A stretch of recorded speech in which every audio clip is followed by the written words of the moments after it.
Hello everyone, welcome back to my channel. তোমরা সকলে কেমন আছো? আই হোপ তোমরা সকলে ভালো আছো। আজকে আবার চলে এসেছি নতুন একটা ভিডিও নিয়ে। তো আজকের ভিডিওতে দেখাবো যে আমার হাঁসগুলো নিয়ে বর্তমানে অনেক বিপদে আছি। তো কেন বিপদে আছি সেটাই তোমাদের মাঝে শেয়ার করব। তো লাইক দিয়ে পুরো ভিডিওটা দেখতে থাকো। তো এই যে দেখতে পাচ্ছ, হাঁসগুলোকে কিন্তু মশারির নিচে আটকে রেখেছি। তো বর্তমানে ওরা প্রায় সারাদিনই এই মশারির নিচেই থাকে। আর কেন এই মশারির নিচে থাকে তাই তোমাদের একটু পরে শেয়ার করব। ওরা কিন্তু একদমই এই মশারির নিচে বন্দি অবস্থায় থাকতে চায় না, তারপরে বাধ্য হয়ে কিন্তু ওদেরকে এখানে রাখতে হচ্ছে। তো চলো কেন ওদেরকে মশারির নিচে আটকে রাখি সেটাই তোমাদের দেখাই। তো এই যে দেখতেই পাচ্ছ ধান ক্ষেত, বর্তমানে কিন্তু ক্ষেতে ধান রোপণ করা হয়েছে, এই জন্যই কিন্তু আমার হাঁসগুলোকে আটকে রাখা হচ্ছে। ওনারা বলে দিয়েছে হাঁসগুলোকে আটকে রাখতে যেন তাদের ধান নষ্ট না হয়। এটাই স্বাভাবিক, যেহেতু তাদের ধান নষ্ট হলে কিন্তু তারা বলবেই। তো এই জন্য আমার হাঁসগুলোকে বর্তমানে আটকে রেখেছি। আর এখন শুধু 2টা ক্ষেতেই ধান রোপণ করা হয়েছে, বাকিগুলো তো এখনো করা হয়নি। তো এই যে একটা ক্ষেত আর ওই যে দূরে একটা ক্ষেত, এই 2টা ক্ষেতেই ধান রোপণ করা হয়েছে। আর বাকি যে ক্ষেতগুলো রয়েছে ওগুলো তো কিছুদিনের মধ্যে রোপণ করা হবে, ধানের চারা লাগানো হবে। আর হাঁসগুলোকে কিন্তু প্রতিদিন 2-3 ঘন্টার জন্য এই খালে ছেড়ে দেওয়া হয়। কিন্তু এই খালে কিন্তু প্রচুর গুইসাপ রয়েছে, যার কারণে বেশ সারাদিন ছেড়ে রাখা যায় না।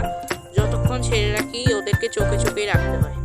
আর এগুলো হচ্ছে আমার কাকির হাঁস, ওনারাও কিন্তু আটকে রেখেছে ওনাদের ঘরের পাশে যে পুকুরটা, ওখানে কিন্তু কিছুক্ষণের জন্য ছেড়ে দিয়েছে। আর দেখো ওরা কিছুক্ষণের জন্য জলটা পেয়ে খুব খুশি হয়েছে, কিভাবে স্নান করতেছে একবার শুধু দেখো, দেখেই ভালো লাগছে। হাঁসের কিন্তু জলই জীবন, তাই ওরা এরকম খুশি হয়েছে।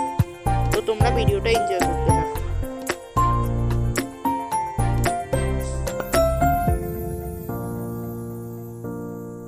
আর এই যে দুপুর 1টার সময় কিন্তু আমার হাঁসগুলোকে ছেড়ে দিয়েছি খালে যাওয়ার জন্য, কিন্তু ওরা ক্ষেতের দিকে চলে যাচ্ছিল।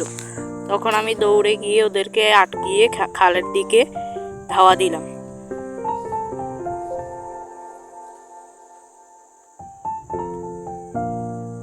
তো ধাওয়া দেওয়ার পর ওরা কিন্তু খালের দিকে চলে যাইতেছে, এখন খালে নেমে পড়বে।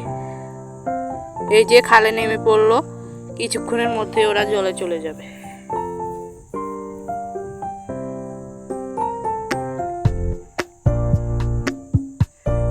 তো এই যে ওরা জলে নেমে কিন্তু ওই পার চলে গেল, ওখানে কিন্তু ওরা 2-3 ঘন্টা থাকবে, তারপর কিন্তু আবার বাড়িতে চলে আসবে। যতক্ষণ থাকবে ততক্ষণ কিন্তু আমি চোখে চোখেই রাখবো। আর খালে কিন্তু প্রচুর পরিমাণ শামুক রয়েছে, দেখতেই পারছো কিভাবে ওরা শামুক খুঁজে খুঁজে খাইতেছে। এভাবেই কিন্তু ওরা 2-3 ঘন্টা থাকবে, তারপর ওদেরকে বাড়িতে নিয়ে যাব।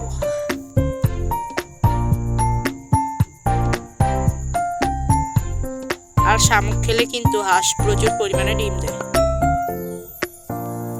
তারপর বিকেলবেলা অনেকগুলো হাঁস চলে আসছে, কিছু হাঁস স্নান করতেছে, কিছু হাঁস শরীর শুকাচ্ছে, আবার কিছু হাঁস জলে নেমে খাবার খুঁজছে। আর এই যে বিকেলবেলা হাঁসগুলো এসে দাঁড়িয়ে আছে খাবারের জন্য। তো এখন ওদেরকে খাবার দিব। খাবারের জন্য নিয়েছি ধান, ভাত, লেয়ার 1 এবং ধানের গুঁড়া, সাথে ভাতের মার, সবকিছু মিশিয়ে নিয়ে আসলাম। এখন ওদেরকে খেতে দিব। ওরা আমার পেছন পেছন ঘুরতেছে খাবারের জন্য, এখন ওদেরকে খাবারটা দিয়ে দিই। এই যে খাবারটা দেওয়ার সাথে সাথে ওরা কিভাবে খাইতেছে, তো তোমরা দেখতে থাকো।